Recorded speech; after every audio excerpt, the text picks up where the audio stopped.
Oke, kalau kita lihat di ujian tahun kemarin, soal ujiannya. Ujian itu ada 10 soal ya, dan ternyata dari 10 soal itu nanti dibuat apa namanya dua versi ya, versi ganjil dan versi genap. Jadi yang teman-teman yang absennya ganjil mengerjakan nomor soal ganjil dan juga yang genap mengerjakan nomor genap. Cuman kalau saya lihat sekilas sih sebenarnya misal kayak nomor 1 sama nomor 2 itu sebenarnya soalnya juga nggak beda jauh sih. Bedanya hanya di persentase kepemilikannya saja. Terus nomor 3 dan nomor 4 itu bedanya hanya beda satu sebagai penjual, satu sebagai pembeli. Dan mata uangnya apa gitu. Kemudian nomor 5 sama nomor 6 sama-sama translasi. Cuman di sini satu nanti ada yang nomor 5 itu lebih banyak koreksinya di kredit. Kalau yang nomor 6 dia koreksinya di debit. Kalau yang nomor 7 sama nomor 8 ini apa namanya? Sama-sama derivatif, bedanya beda nama doang sama angka. 9, 10 hedging beda nilainya aja sih. Jadi sebenarnya antara yang dikerjakan nomor soal genap dan ganjil sebenarnya nggak terlalu beda itu.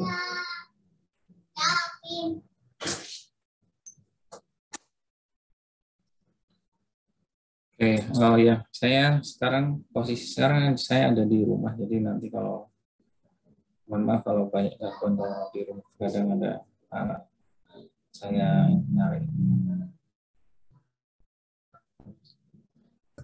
Oke, kita cek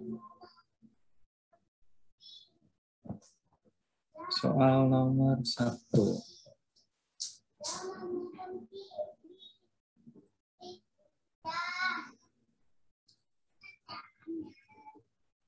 Di sini kita lihat aja nomor 1. Nomor 1 mutual holding.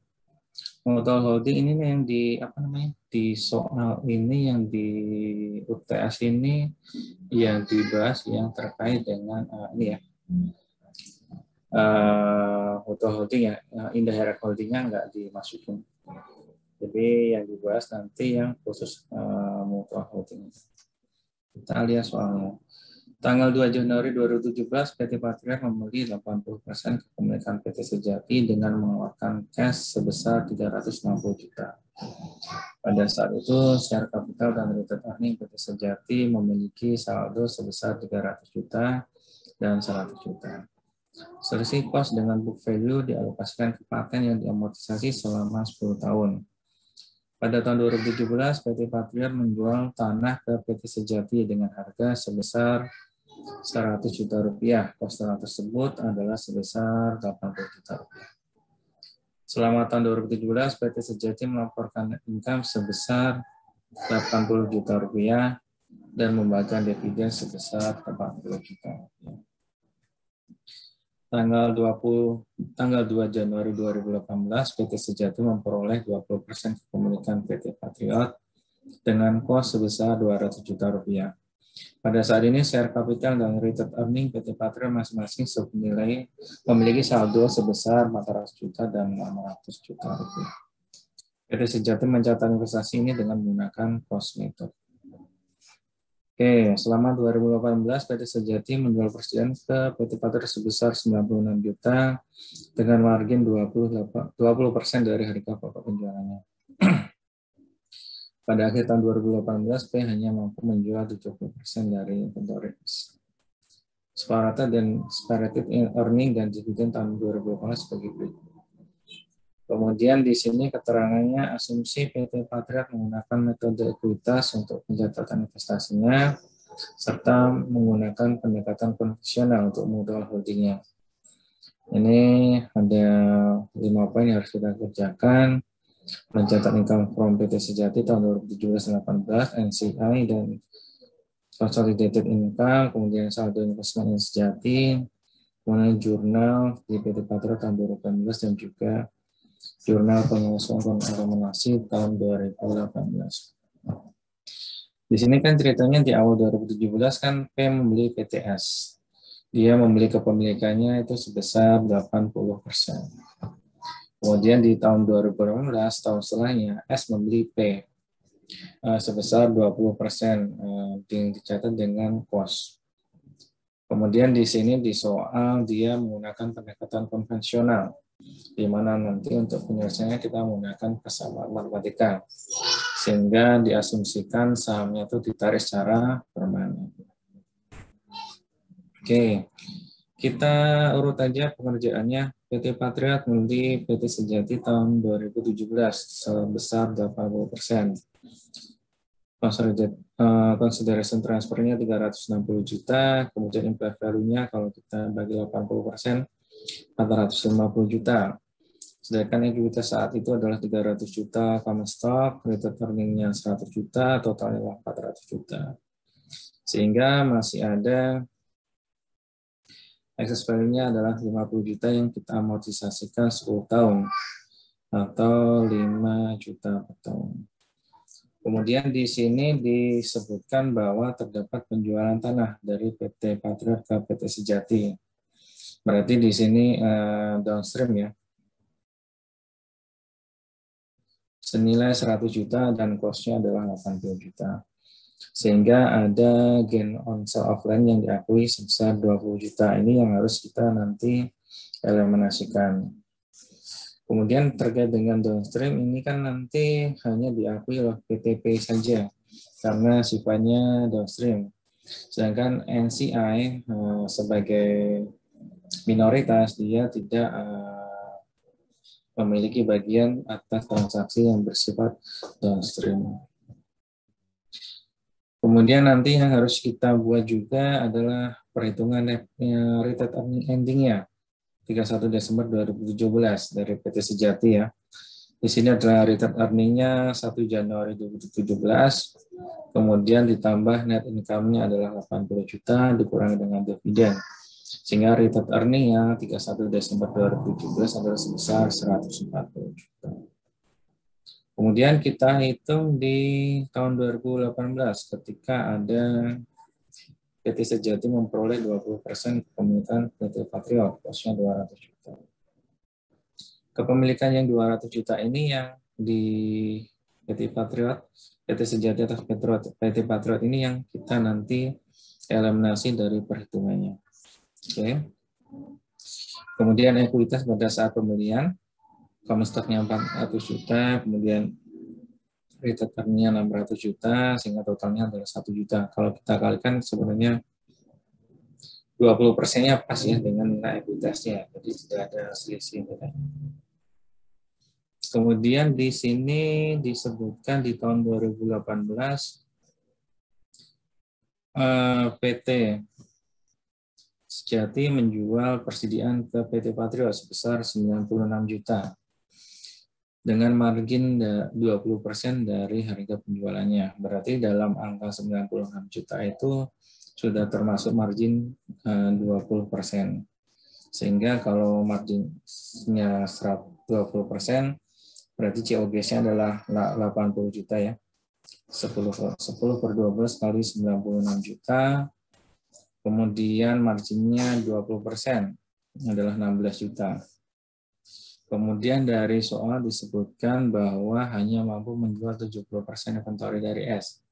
Sehingga masih ada sisanya 30%. Berarti nanti ada 30% kali 16 juta, itu yang kita akui sebagai unrealized gain. Gain yang belum diakui, belum terrealisasi ya. Oke. Kemudian perhitungan income from PT Sejati tahun 2017. Income from PT Sejati adalah share kepemilikannya kali net income dikurangi amortisasi paten dikurangi unrealized transaksi intercompany ya. Di sini net income-nya adalah 80 juta, kemudian amortisasi paten 5 juta, gain on sale of land adalah 20 juta. Terus di sini sifatnya karena 2017 land itu bersifat downstream, maka hanya diakui oleh PT Patriot saja. Kemudian income from S-nya adalah 40 juta dari 80% kali net income dikurangi amortisasi paten dikurangi unrealized gain on sale of land adalah 40 juta.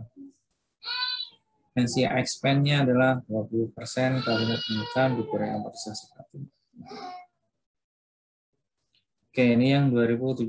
Kita yang lanjut ke 2018. 2018 perhitungannya beda karena di awal Januari 2018 PTS kan membeli 20% kepemilikannya PT P. Sehingga dan masing-masing separated income dan dividennya PT Patrio dan Sejati adalah sebagai berikut. 120 juta dan 86 juta. Dividennya 40 juta dan 36 juta. Kemudian di sini kan PTP mempunyai kepemilikan 80% di PTS. Dan PTS memiliki 20% kepemilikan di PTP. Sehingga persamaannya adalah total P adalah P plus 8, total P adalah P plus 80% total S. Di mana P adalah pendapatan terpisah P. Total S adalah S plus 20% total P, di mana S adalah terpisah dari pendapatan terpisah dari S. Sehingga nanti kita tinggal masukkan aja ke dalam persamaannya.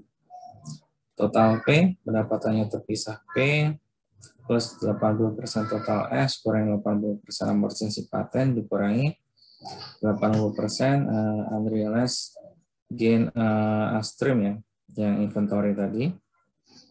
Total didapatkan total P adalah 112 juta 160.000 plus 80% total S.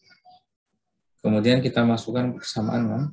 Di sebelumnya kan total S adalah S plus 20% total P. Sehingga total P sama dengan 160.000 plus 80% kali 86.000 plus 20% total P. Terus dari perhitungan kita dapatkan total P adalah sebesar 215.428. Kemudian total S-nya adalah 129 juta. Kemudian consolidated income. Consolidated income itu kan 80% total P ya. Jadi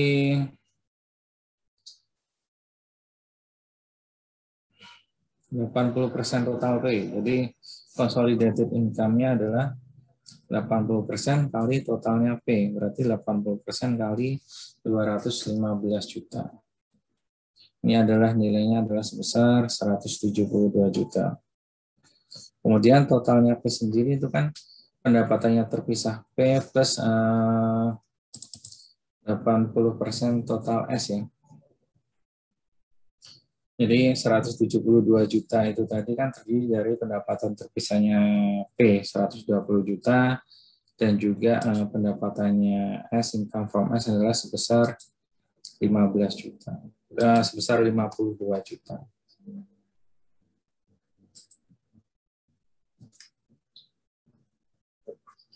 Oke. Kemudian kita harus ngitung juga NCI expense. NCI expense berarti kan 20% kali income-nya PTS, dikurangi 20% amortisasi paten, dikurangi 20% unrealized upstream transaction. Nilainya yang kita dapat adalah sebesar 23.857. Kemudian di sini ada, saya baru tahu nih persamaannya. Di sini persamaannya adalah ini. Consolidated income plus NCI expense adalah separated income P plus separated income S kurangi amortisasi paten kurangi unrealized gain intercompany. Jadi ini untuk menghitung adanya menghitung kesesuaian angka kita apakah sudah benar atau belum persamaannya. Kalau kita lihat dari consolidated income-nya adalah sebesar 172 juta. Kemudian NCI-nya adalah 23 juta. Sehingga kalau kita jumlahkan NCI plus CI, consolidated income adalah sebesar 196.200.000. Kalau kita hitung dari separated income PTP adalah 120 juta. Sedangkan PTS adalah 86 juta, amortisasi paten 5 juta, Andreas Abstrak adalah 4.800.000. Sehingga totalnya adalah sama, 196.200.000. Jadi perhitungan kita sudah benar. Jadi angkanya melalui persamaan ini tadi, consolidated income plus NCI expense sudah benar. Oke, terus di sini kita harus menghitung saldo investasi in S per 31 Desember 2017 dan 2018. Kalau yang per 2017 udah ini ya, udah paham semua. Kan dari investasi awal 360 juta plus income from PTS-nya 40 juta dikurangi dividen 32 juta sehingga totalnya nilai investasi per 31 Desember 2017 adalah sebesar 368 juta. Kemudian tahun 2018 yang membedakan yang pertama, ini ada income from PTS-nya kan dari yang perhitungannya tadi ya, perhitungan di atasnya. Kemudian dikurangi dividen dari PTS. Dividen dari PTS kan di soal itu kan ada 36 juta. Sedangkan porsi kepemilikannya itu adalah 75% ya. Berarti kan 75% kali 36 juta. Kemudian di sini ada dividen dari PTP. Kita tambahkan sebesar 8 juta. Berarti kan dividen yang bagiannya S, dividen kan S kan punya 20% kepemilikan di PTP.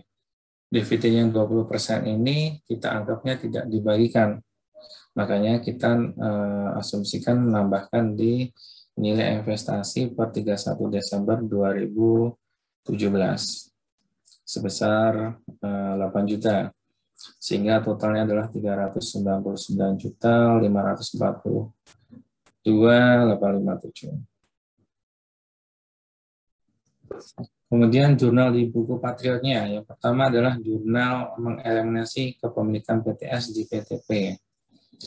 Tadi kan kepemilikannya PTS di PTP adalah sebesar 20% ya, 200 juta ya. Kita eliminasikan dari ekuitasnya. Jadi istilahnya ekuitas di tarik permanen ya.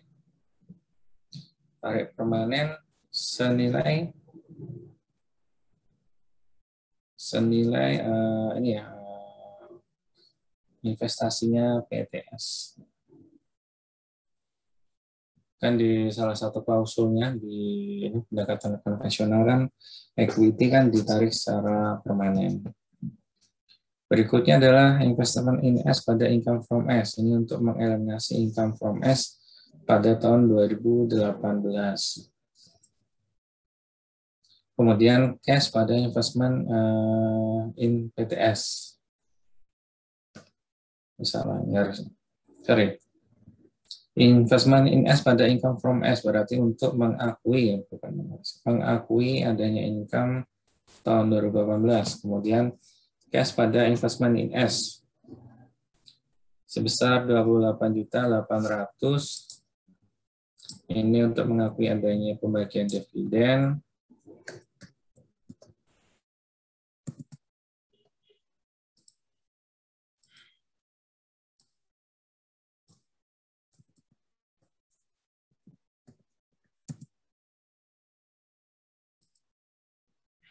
Kemudian jurnal berikutnya adalah yang beda satu lagi adalah jurnal yang keempat, investment in S pada dividen.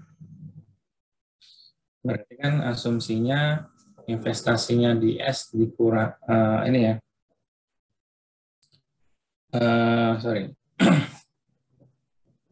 Dividen yang dibagikan kepada PTS tadi dianggapnya tidak dibagikan dan istilahnya menambahkan ke investasinya kita, menambah investasi nilai investasi. Kemudian jurnal eliminasi tahun 2018, CS, common stock, return NIM dan paten pada investment INS dan NCI begini. Tadi kan untuk yang paten kan di awal 2017 kan nilainya 50 juta dan tahun 2018 kan sudah berkurang 5 juta ya tahun 2017 ya. Jadi di 2018 awalnya adalah menjadi 45 juta.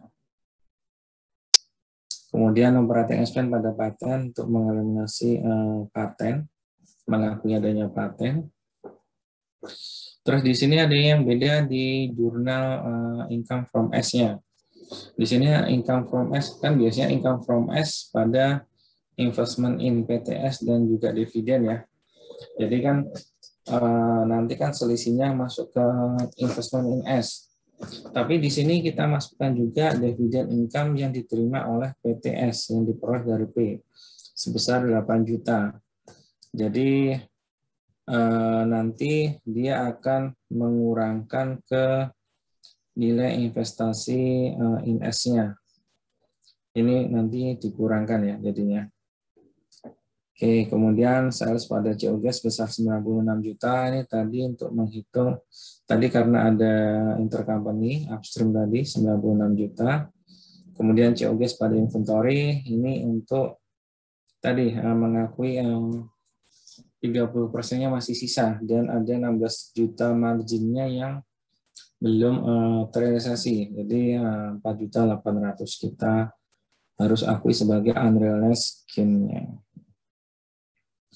Kemudian jurnal setelahnya adalah investment in S pada investment in PTP.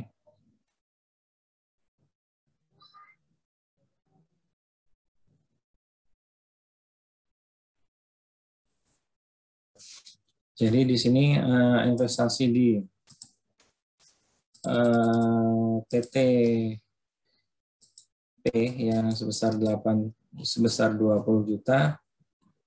Nanti kita eliminasikan ke investment in PTS-nya sebesar 200 juta. Berarti menambahkan ini ya. Jadi seolah-olah digabungkan ke investment in PTS-nya ya, menambahkan ke investment in PTS-nya.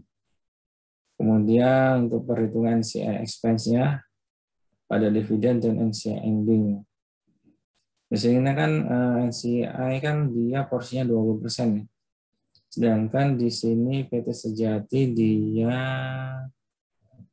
membagian dividennya adalah 36 juta. Jadi dividennya adalah 7.200.000. Kemudian jurnal terakhir yang kita buat adalah mengakui adanya eliminasi gain on sale of land. Yang tadi 20 juta di tahun 2017 ya. Ini kan gain on sale of land-nya ini kan di tahun 2017 ya. Dan masih masih dimiliki sampai dengan tahun 2018. Jadi masih kita akui.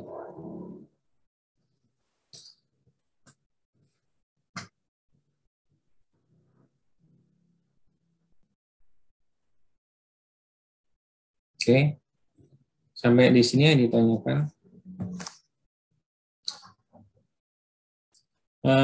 Saya nggak tahu kenapa yang dipilih di tahun kemarin itu yang mutual holding ya. Kan ada beberapa jenis indirect holding ya. Ada yang struktur induk anak cucu, kemudian ada juga induk anak-anak, dan yang ketiga ini kan yang struktur mutual holding ini. Kalau saya lihat sih, kalau untuk yang mutual holding ini mungkin agak lebih susah dibandingkan dengan dua tipe sebelumnya, indirect holding sebelumnya. Oke, kalau kita lihat di soal nomor 1 sama nomor 2 itu sebenarnya bedanya dikit sih. Bedanya itu hanya persentase kepemilikannya aja di nomor 2. Persentase kepemilikannya dan juga kepemilikannya di PTP kepada PTS dan juga kepemilikannya dari PTS ke PTP itu yang beda angkanya.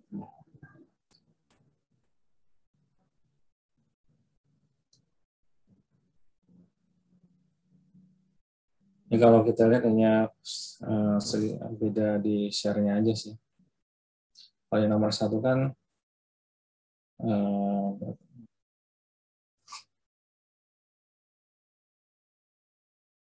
nomor satu sama ya. Nomor satu itu kan 80%, satunya adalah 20%. Kalau yang nomor dua ini kan 75% dan 30%. Kayaknya itu aja sih.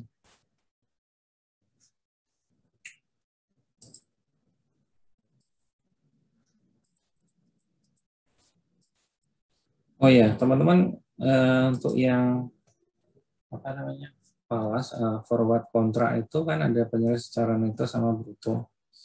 Dua-duanya sudah paham belum?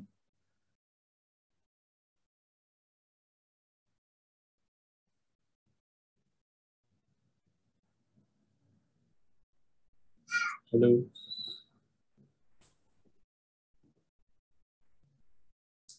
saya tanya Katarina nih, Katar,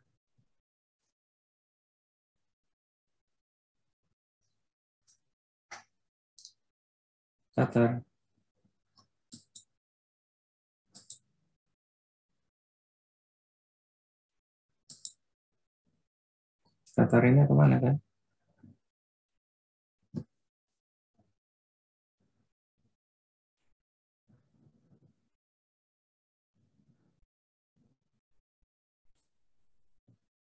Oke, kita lanjut yang soal nomor 3. Yang soal nomor 3 sebenarnya nggak terlalu susah ya. Cuman kemarin saya lihat di Panta itu ada yang salah di soal nomor 4-nya.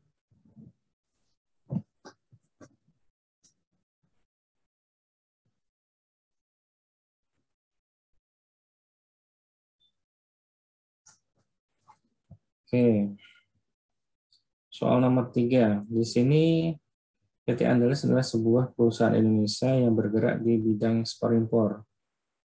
PT Andalas mengekspor beberapa furniture buatan lokal ke luar negeri. Selain itu, PT Andalas juga mengimpor beberapa furniture untuk kemudian dipasarkan di dalam negeri. Berikut adalah beberapa transaksi dari PT Andalas terkait dengan foreign currency transaction. Tanggal 20 di sini nanti teman-teman harus perhatikan. Di sini kan ada tiga PT. Yang pertama adalah PT Andalas di Indonesia. Pastinya kan sudah menggunakan rupiah. Kemudian ada PT IKEA. PT IKEA ini ada kedudukannya di Jerman dan menggunakan mata uangnya adalah euro. Sedangkan PT yang ketiga adalah De Jong Furniture. Dia perusahaannya adalah di Belanda dan dia menggunakan mata uangnya adalah euro. Kemudian di sini nanti tolong dicek pada saat mengerjakan soal. Nanti kesepakatan nilainya itu dalam bentuk dalam mata uang apa. Sebagai contoh yang di sini 20 November 2019 membeli barang secara kredit dari IKEA Furniture, sebuah perusahaan furniture di Jerman. Nilai transaksinya adalah sebesar 250 juta. Penyelesaian disepakati dalam USD dollar dan dilakukan 2 kali, yaitu senilai 150 juta pada tanggal 20 Desember 2019 dan sisanya pada tanggal 20 Januari 2020. Di sini kita harus cek. Di sini kan kesepakatannya kan 250.000 dolar Amerika ya. Kalau 250 dolar Amerika ini kan bagi PT Andalas kan mata uang asing ya. Jadi kita harus rupiahkan. Jadi nilainya dikalikan dengan kurs rupiah saat itu spot rate-nya. Kemudian di sini yang agak beda ketika di IKEA Furniture. IKEA Furniture ini kan dia menggunakan mata uang yang dipakai sehari-hari adalah euro. Sedangkan di sini sepakatnya adalah dalam bentuk dolar Amerika. Jadi nanti yang dalam USD ini nanti harus kita kurskan ke dalam euro. Jadi di sini di soal ada beberapa kurs ya. kursnya adalah rupiah terhadap dolar, kemudian rupiah terhadap euro, dan juga ada kurs dari USD ke euro. Jadi nanti dari 3 kurs ini nanti teman-teman harus hati-hati mana yang dipakai kursnya.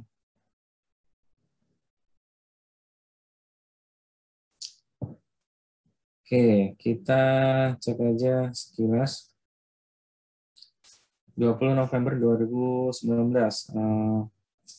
Di sini PT Andalas mencatatnya adalah purchase pada accounts payable sebesar ini ya 250.000 USD kalikan dengan 14.200, 3,55 miliar. Kemudian bagi PT IKEA karena dia sehari-hari menggunakan euro, berarti 250.000 USD-nya harus dieurokan. Berarti kan 250.000 dibagikan dengan kurs saat itu. Kursnya per 20 November 2019 adalah sebesar 10875. Berarti di sini adalah 250.000 dibagi dengan 10875. Kemudian berikutnya adalah 14 Desember 2019. Dia transaksi dengan De Jong. Menjual barang secara kredit kepada De Jong Furniture, sebuah operator furniture dari Belanda senilai 200.000 euro. Pembayaran akan jatuh tempo 1 Maret 2020 dan disepakati dalam mata uang euro. Berarti bagi PT Andalas kita harus pakai kurs rupiah terhadap euro ya. Berarti nota jurnal akun receivable pada sales sebesar 3,3 kalikan dengan rate saat itu, spot rate saat itu adalah 16.520.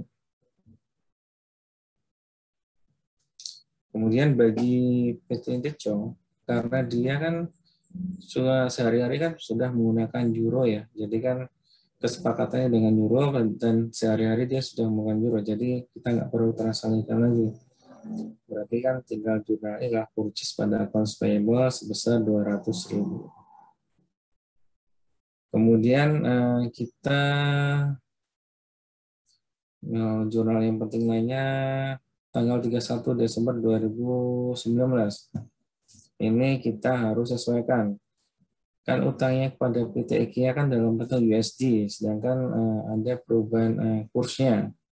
Jadi nanti kita tinggal sesuaikan dengan spot rate saat itu pada saat tanggal pelaporan. Penyesuaiannya ini harus kita lakukan di PT Andalas dan juga PT IKEA. Karena kan IKEA kan dia menggunakan euro ya. Sedangkan kesepakatannya juga menggunakan USD. Jadi dua-duanya harus kita sesuaikan. Beda lagi ketika dia yang berikutnya transaksi dengan PT De Jong. Di sini 31 Desember kita harus sesuaikan juga nilai accounts receivable kita dengan spot rate saat itu. Spot rate saat itu kan 31 Desember 2019 itu adalah 16.450 ya. Terus kita harus sesuaikan. Cuman yang bagi PT De Jong karena dia sehari-hari sudah menggunakan euro, maka dia tidak perlu tidak perlu disesuaikan. Yang 20 Januari dan juga 1 Maret sebenarnya teman-teman sudah ini tinggal jurnal penyelesaiannya saja. Untuk yang nomor 3 dan nomor 4 sebenarnya nggak beda jauh sih. Yang 3 dan nomor 4 hanya beda nama PT-nya saja dan juga nanti beda ininya angkanya beda angkanya dikit dan beda transaksinya. Kalau yang nomor 4 ini, kalau nomor 4 kan PT-nya Andromeda ya di Indonesia dengan menggunakan mata uang rupiah. Dia sama transaksinya adalah dengan PT IKEA dengan Jerman yang menggunakan mata uangnya adalah kesepakatannya adalah dalam bentuk USD sebesar 200.000 Cuman saya lihat yang di pembahasannya Panta dia tetap menggunakan USD-nya 200.000 USD. Harusnya di pembahasan harusnya dia sudah menggunakan euro. Karena kan sehari-hari kan di Jerman dia menggunakan euro. Jadi yang di pembahasan Panta itu yang kurang pas yang di PT IKEA-nya karena dia harusnya pakai euro semua. Kalau selebihnya sama sih. Beberapa transaksi sama, melakukan prinsipnya sama. Oke, sampai di sini ada yang ditanyakan?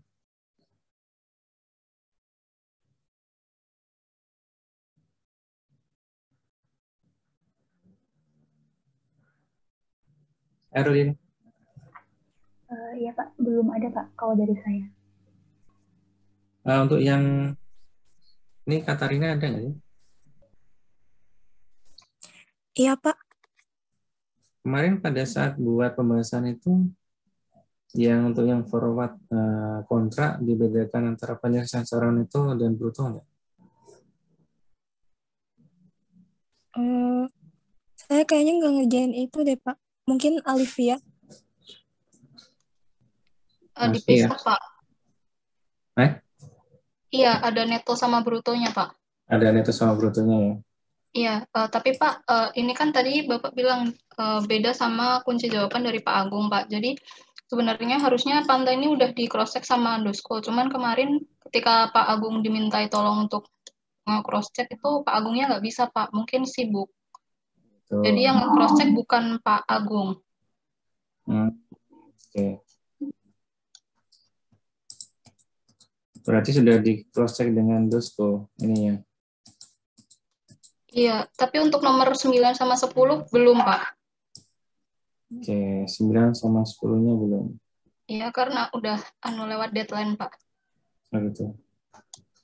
Berarti khusus 9 10 ya yang masih belum di ini ya. Cuman saya agak bingung juga sih. Sekarang gini. Di soal nanti yang soal 7, 8, 9, 10 itu kan nanti kan soalnya ini ya. Menggunakan pendekatannya bruto ya di soalnya ya. Cuman saya kok yang di kunci jawaban yang tahun kemarin itu dia menggunakan itu. Jadi saya juga nggak bisa cross check benar apa enggaknya. Jadi kemarin saya buat lagi lah. Berarti nomor 7, 8, 9, 10 ya yang masih belum. 9, 10 aja yang ini. Olivia. Iya Pak, cuman udah direvisi beberapa kali sama yang di tim tadi Erlinda tadi Pak. Oh gitu. Iya. Oke. Direvisi ya. Udah kayak ini aja. Direvisi kayak tesis skripsi. Oke. Nomor kita lanjut aja nomor 5. Nomor 5 ini kan kita apa namanya? Terkait dengan 56 terkait dengan translasi ya. Karena nomor 5 dan 6 itu yang kita lihat aja lah. Tanggal 2 Januari 2018, PT Panorama Corp, sebuah perusahaan Amerika membeli 75% kepemilikan dari Samara Company of Germany dengan biaya investasi 3 juta. Kurs 1 euro sama dengan 0,50.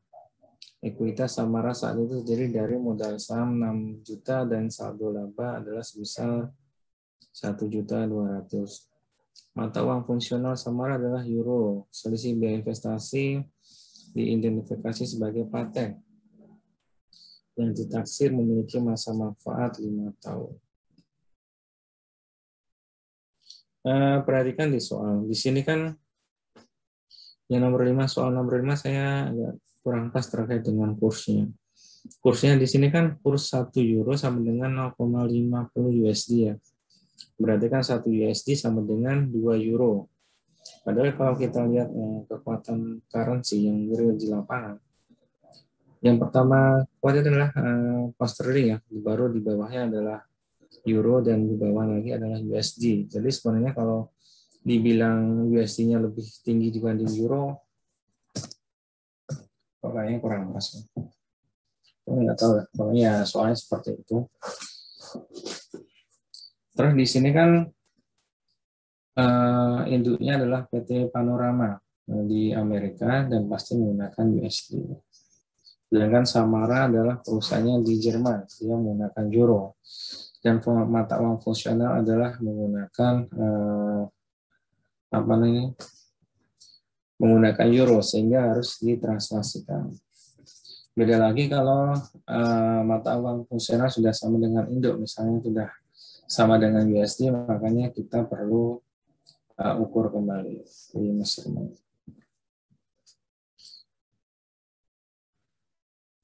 Di sini kursnya pada saat posisi adalah 1 USD sama dengan 2 euro. Share kepemilikannya adalah 75%. Nilai investasinya adalah 3 juta dolar, sehingga 100% adalah 4 juta dolar. Kemudian 4 juta dolar ini kan dalam bentuk mata uang USD ya. Kalau kita euro kan berarti kan tinggal dikalikan 2, sehingga 8 juta. Sehingga common stock-nya, rated earning-nya, common stock-nya 6 juta, rated earning-nya 1.200.000. Totalnya adalah 7.200.000, sehingga excess value-nya patentnya adalah 800 euro. 800 euro ini nanti kita amortisasikan selama 5 tahun, jadi setahunnya adalah sebesar 160.000. Oke. Kalau yang translasi sebenarnya gampang aja ya, kita tinggal kalikan dengan kursnya.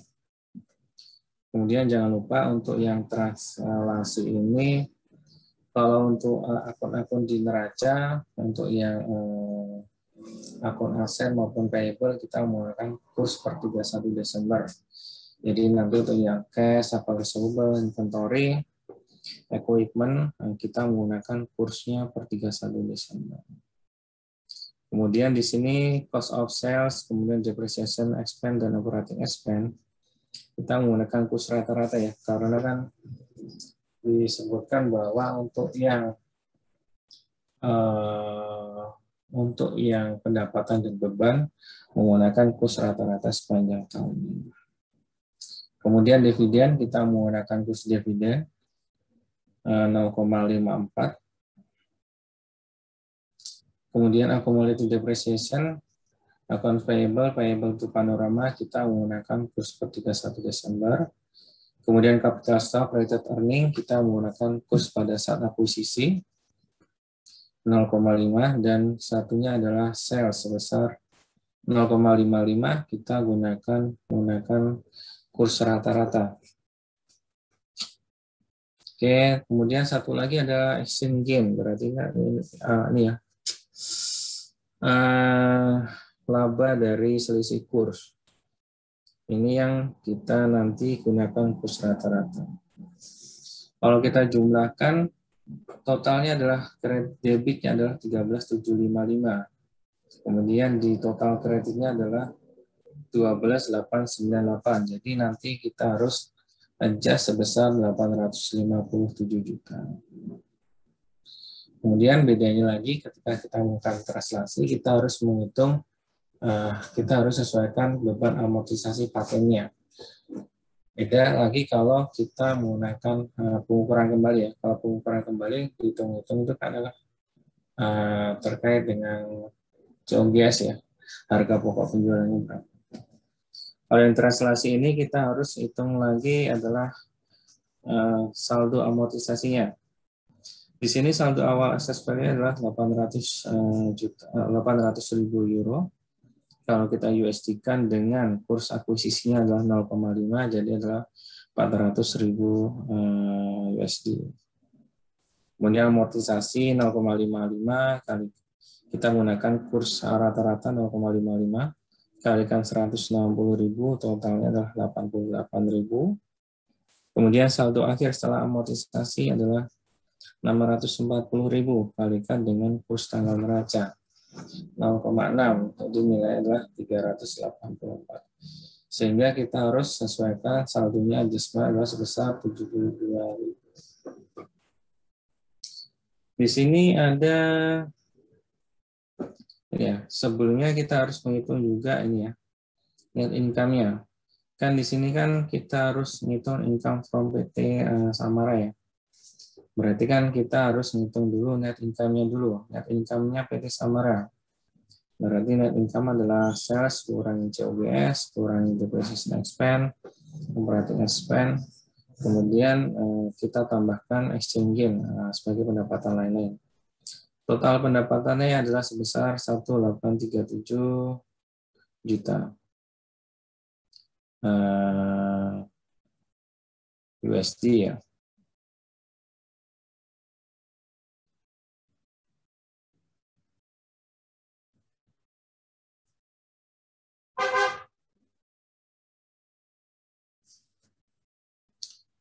Kemudian kita hitung dari total pendapatannya 1.837 juta. 1.837.000.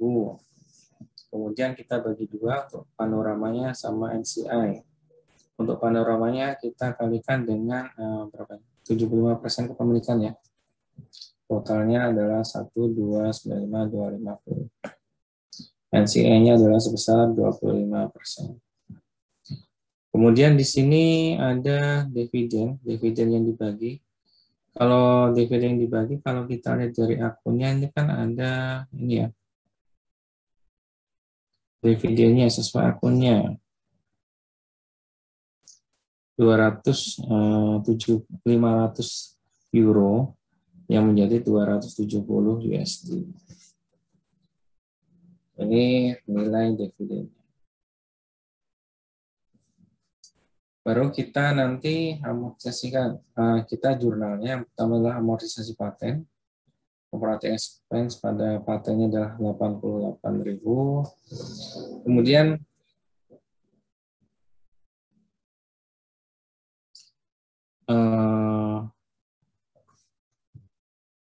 Alivia.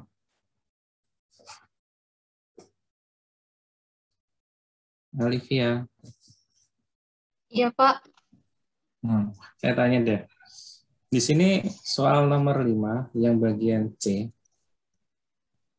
Di sini jurnal penyesuaian jurnal penyesuaian dan eliminasi untuk nilai bangunan karena penyesuaian kurs. Maksudnya di sini apa kalau menurut Alivia? Ini kemarin waktu saya ditanyain teman saya yang ngerjain ini tuh kayaknya ini salah di soalnya, Pak. Maksudnya ini paten mungkin. Paten ya? Iya. Soalnya umpamanya harusnya kan intinya kan penyesuaian kursnya kan diselisih kurangnya kan ke excess value-nya ya.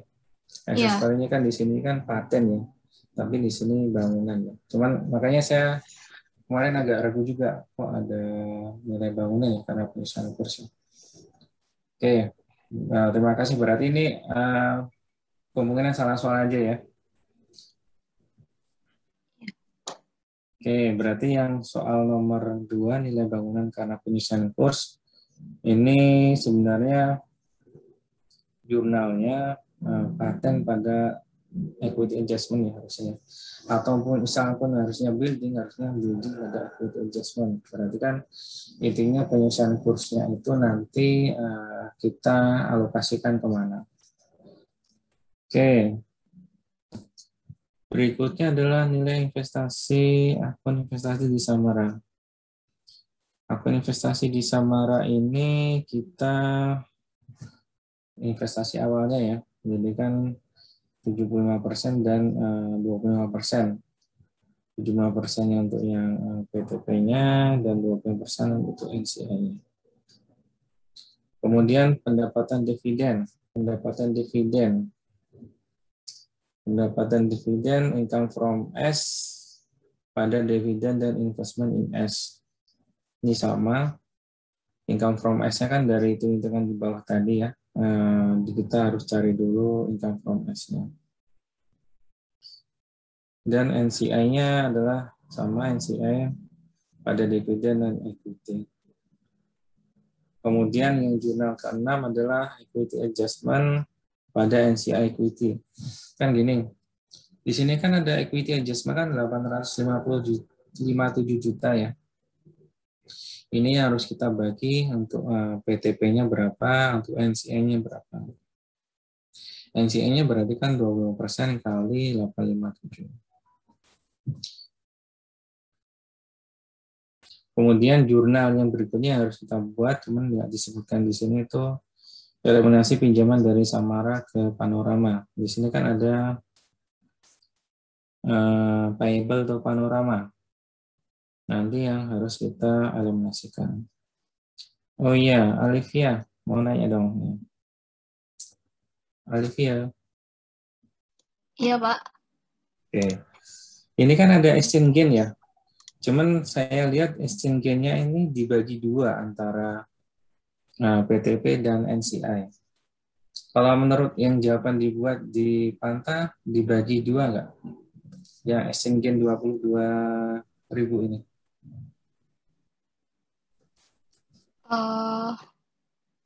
Kalau itu kayaknya dibagi dua, Pak. Alasannya?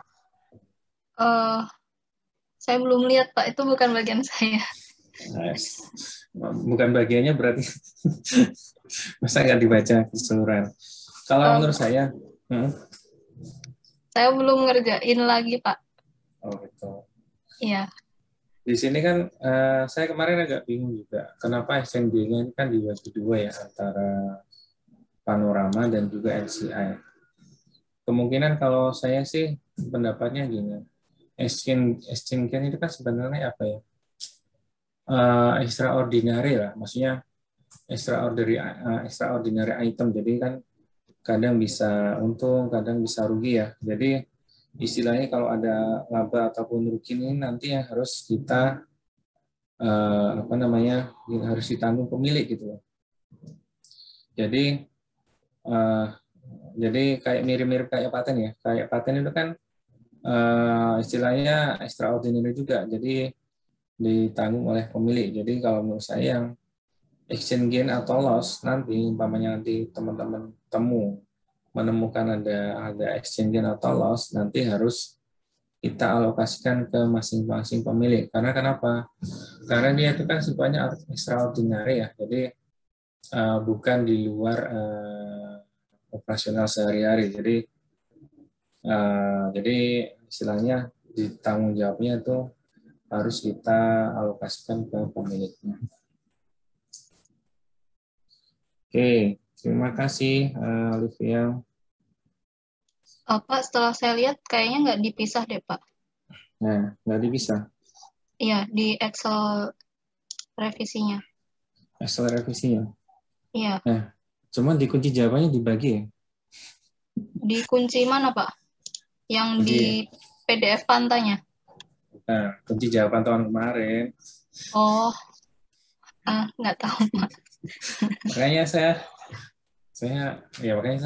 ini kan saya base-nya kan dari kunci jawaban tahun kemarin ya, yang dibuat oleh Nusko ya. Jadi kalau menurut pendapat saya sih emangnya harus dibagi sih, karena dia kan istilahnya apa ya, extraordinary dan harus ditanggung jawabnya pemilik.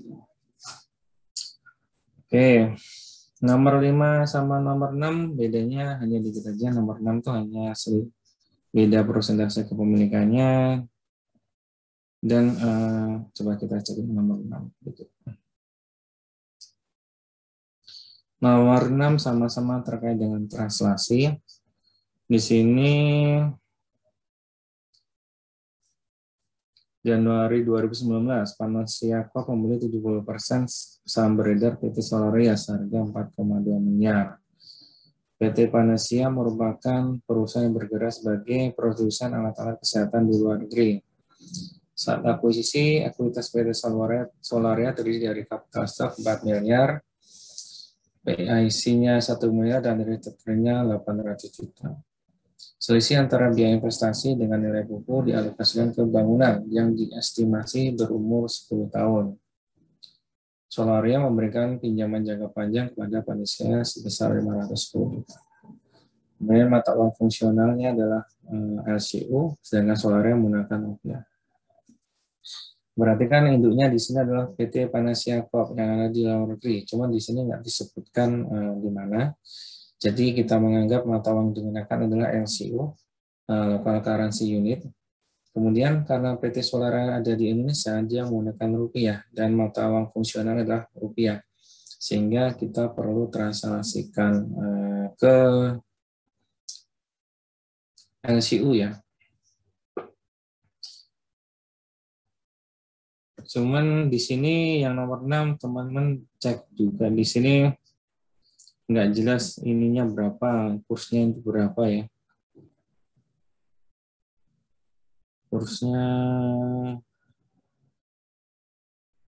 Kursnya tuh harusnya satu LCU sampai dengan Rp1.000 sih kalau di sini. Jadi nanti teman-teman harus cek juga perhitungannya, kursnya yang sampai salah menangkap. Di sini kan Solaria yang ada di Indonesia menggunakan rupiah, jadi harus kita konsolidasikan ke induk. Dan kita harus translasikan. Yang soal nomor 6, nggak ada beda sih. Nggak ada beda, bedanya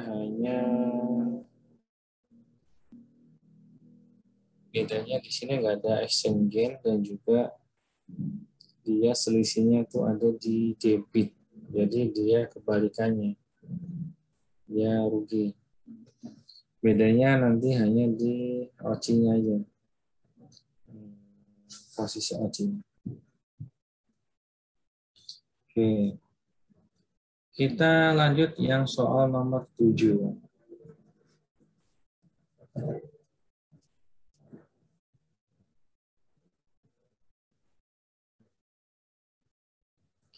Soal nomor 7. Panacea Corp, soal nomor 7. Di sini yang soal nomor 7 adalah terkait dengan derivatif. Nanti ada stock option dan juga forward fallacy. Stock option. Di sini PT Asuransi Jiwa Raga ya. Tanggal 15 November 2019, perusahaan memutuskan untuk berspekulasi atas harga saham PT ABCD yang saat itu harga pasarnya adalah Rp18.000 per lembar. Perusahaan membeli put option atas 8.000 lembar saham PT ABCD dan harga exercise sticker price. Nilainya adalah 15.000 per lembar. Perusahaan juga membeli opsi beli atas 12.000 lembar saham PT ABCD dengan harga exercise-nya adalah Rp20.000 per lembar. Untuk mendapatkan opsi harga jual tersebut, perusahaan harus membayar Rp800 per lembar. Sedangkan untuk mendapatkan opsi beli, perusahaan harus membayar Rp1.000 per lembar. Kedua opsi digunakan pada saat jatuh tempo. Penyelesaian dilakukan secara neto, net settlement. Teman-teman coba dicek. Di sini kan ada perusahaan Jiwa Raga ya. Dia istilahnya berspekulasi atas saham PT ABCD. Jadi dia berkontrak dengan broker. Jadi dia istilahnya nanti dia akan mendapatkan gain atau loss dari selisih harganya exercise dengan dikurangi dengan nilai wajarnya, dikurangi dengan put optionnya berapa atau call optionnya berapa. Jadi istilahnya di sini tuh si PT Asuransi Jiwa Raga dia hanya sebagai maklar atau gambling aja, maklar. Jadi hanya gambling atau spekulasi untuk mendapatkan gain. Jadi kalau posisinya di soal ini dia sebenarnya tidak punya saham sama sekali. Jadi dia murni hanya untuk gambling mendapatkan untung. Di sini kita bandingkan. Di sini harga exercise-nya untuk opsi jual dan opsi beli masing-masing 15.000 dan 20.000. Jumlah lembar saham yang dibeli adalah 8.000 dan 12.000, kemudian harga per opsinya adalah 8.000 dan 1.000. Sedangkan harga pasar sahamnya adalah 11.000 per 15 Desember. Jadi ini adalah harga wajar sahamnya per 15 Desember. Kemudian kita harus selisihkan antara harga exercise dengan harga saham wajarnya. Kalau yang untuk put option, selisihnya adalah 4.000. Sedangkan call option-nya itu adalah selisihnya adalah 9.000. Berarti di sini kan selisihnya kan lebih kecil yang menggunakan put option-nya. Jadi lebih menguntungkan jika dijual karena selisihnya lebih kecil dibandingkan dengan call option.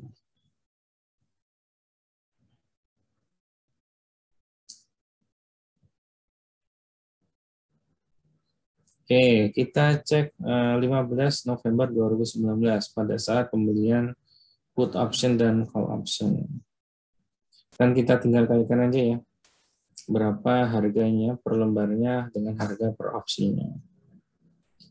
Put optionnya berarti 8.000 kali 800, jadi nilainya 6.400.000. Kemudian call option-nya adalah 12.000 kali 11.000, jadi 12 juta. Sehingga cash yang dikeluarkan oleh asuransi jiwa raga adalah sebesar 18.400.000 rupiah. Kemudian per tanggal 15 Desember 2019, karena exercise-nya itu lebih menguntungkan option put option, jadi yang call option-nya kita harus bebankan. Jadi kita tinggal bebankan aja loss on call option pada call option sebesar 12 juta. Kemudian dia akan mendapatkan untung ya, cash ya. Cash-nya itu adalah sebesar ini tadi selisih dari harga jualnya. 15.000 kurang 11.000 kan 4.000 nih. 4.000 dikalikan dengan jumlah lembar saham yang bisa dapat dijual. Berarti kan dia istilahnya di sini tuh ya maklar ya, menjualkan ke orang lain ya. Kalikan dengan 8.000, 32.000 cash yang sudah diterimanya. Cashnya ini harus kita kompensasikan dengan put option yang sudah dibeli di awal. Adalah sebesar 6.400.000, sehingga selisihnya adalah gainnya adalah sebesar 25.600.000. Cuman di sini disoalkan disebutkan bahwa ini ya, tidak disebutkan dia punya saham berapa. Jadi asumsi kita bahwa si asuransi jiwa raga ini dia hanya maklar aja ya, nyari untung ya. Jadi dia tidak punya saham. Cuman nanti umpamanya di soal disebutkan bahwa dia bukan spekulan, berarti nanti misalnya dia punya lembar saham yang dijualnya berapa, nanti kita harus pisahkan antara gain dari put option dan juga gain dari penjualan securities-nya. Jadi nanti misalnya di sini, misalnya dia punya lembar saham itu sebelumnya adalah 10.000 lembar saham. Terus dia jualnya kan 8.000 ya. Jadi yang dijual adalah 88 juta. Dari 88 juta itu yang dia akui sebagai sale, sebagai gain dari on sale dari trading security adalah sebesar 8.000. 8 juta kan dari selisihnya ini ya. 1.000 kalikan dengan jumlah yang terjualnya 8.000, 8 juta. Cuman yang put option sama gain put option ini nanti kita harus pisahkan. Kalau ini taman saja dari saya. Saya kemarin agak bingung nih, dia tuh hanya apa ya? Kebanyakan soal tuh hanya sebagai maklar aja tanpa tahu ininya apa posisinya.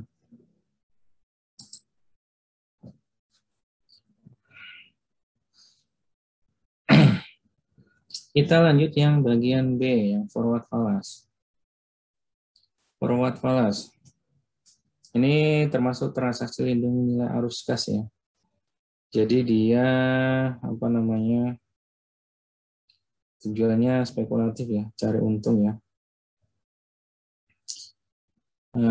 Kita lihat soalnya. Pada tanggal 1 Desember 2019 berspekulasi terhadap mata uang asing dengan mengikat forward kontrak dengan seorang dealer mata uang asing dengan membeli 200.000 US dollar yang akan diserahkan tanggal 1 Maret 2020.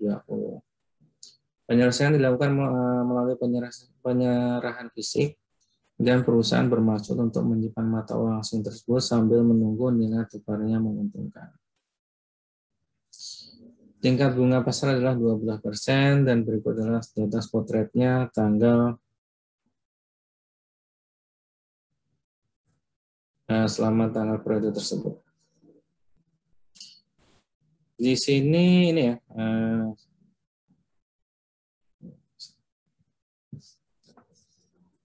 kita cek. Di sini asuransi Jiwaraga ini kan sebagai broker ya.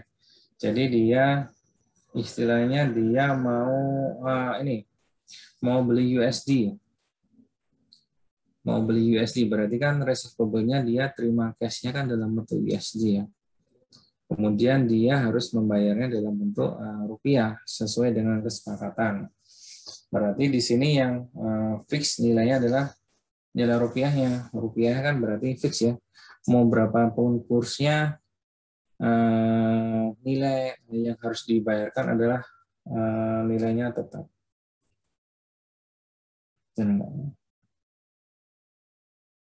Oke. Di sini 1 Desember 2019. Kalau secara neto berarti per 1 Desember 2019 kan belum ada jurnalnya, kan belum ada hak dan kewajiban yang sudah terjadi. Tapi kalau yang secara bruto kita harus mengakuinya. Mengakuinya adalah sebesar 200.000 USD kalikan dengan forward rate yang disepakati. Disepakatinya di sini adalah sebesar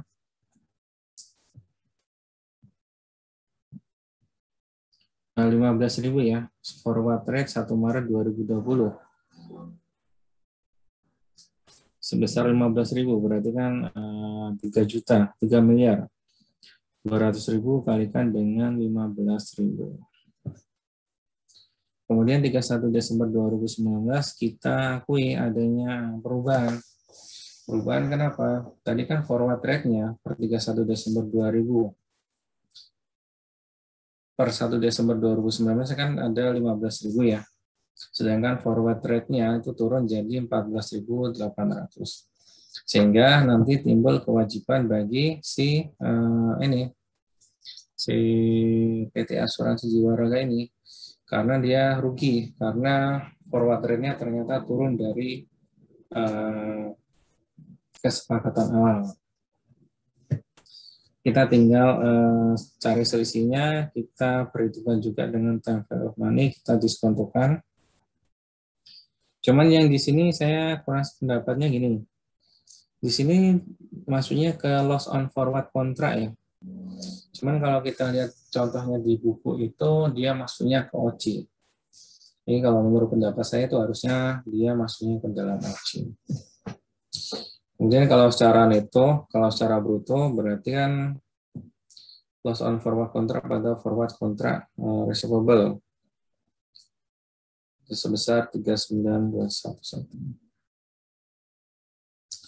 Kemudian 1 Maret pada saat ini penyelesaian spot rate-nya adalah sebesar 14.450 sedangkan forward rate-nya adalah sebesar 15.000. Berarti dia rugi ya. Karena kan spot rate-nya ternyata lebih rendah dibandingkan dengan forward rate. Berarti dia harus membayar kepada broker sebesar selisihnya. Selisihnya berapa? Selisihnya adalah sebesar 14.450 dikurangkan dengan 15.000 kan nilainya 550 ya, kalikan dengan 200.000 USD. Ini adalah 110 juta yang harus dibayarkan ke broker sehingga dia ruginya adalah sebesar 70.788. Ini kalau menggunakan pendekatan itu. Kalau menggunakan pendekatan bruto sebenarnya sama aja sih ya. Di sini kan ini ya. Cash yang diterima dalam bentuk USD adalah 2.290.000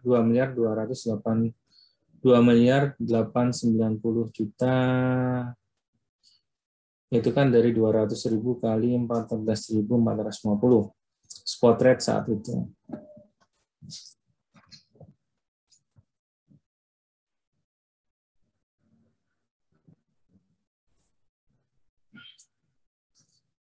Oke, sedangkan kontrak payable-nya yang harus dibayar adalah tetap 3 juta. Jadi sebenarnya 110 juta itu dari forward kontrak payable-nya itu kan 3 juta ya. Sedangkan forward kontrak receivable-nya kan sudah naik turun jadi 2890. Jadi di sini forward dari payable-nya lebih besar dari receivable.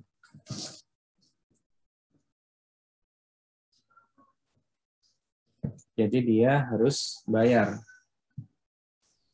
ke broker. Kemudian terkait dengan jurnal, jurnalnya di sini kan ini ya, bisa aja jurnal dibolak-balik ya. Jadi mungkin saya nggak tahu di plan, mungkin bisa gini aja, bisa gini jurnalnya, forward contract payable pada forward contract receivable, selisihnya masuk loss atau gain. Kemudian cash-nya, cash dalam bentuk USD dan cash dalam bentuk rupiah. Jadi bisa aja dimungkinkan seperti ini jurnalnya. Saya kemarin yang bilang di bukunya ada yang seperti ini jurnalnya. Ya sebenarnya jurnalnya bisa aja sih.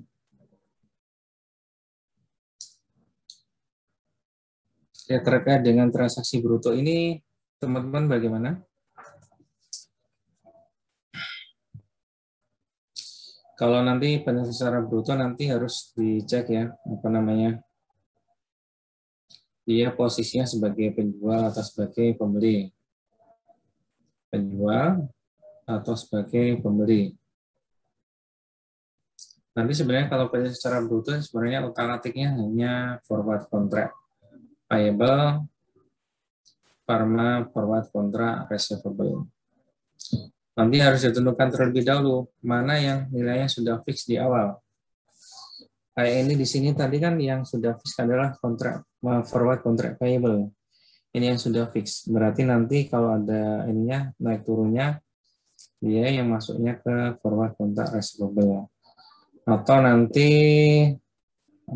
ini sih tergantung posisinya di mana gitu.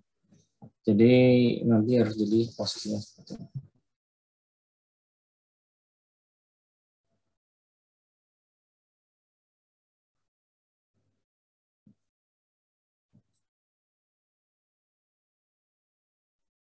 Soal nomor 8 sebenarnya nggak beda jauh sih dengan soal nomor 7. Bedanya tipis saja, dikit aja.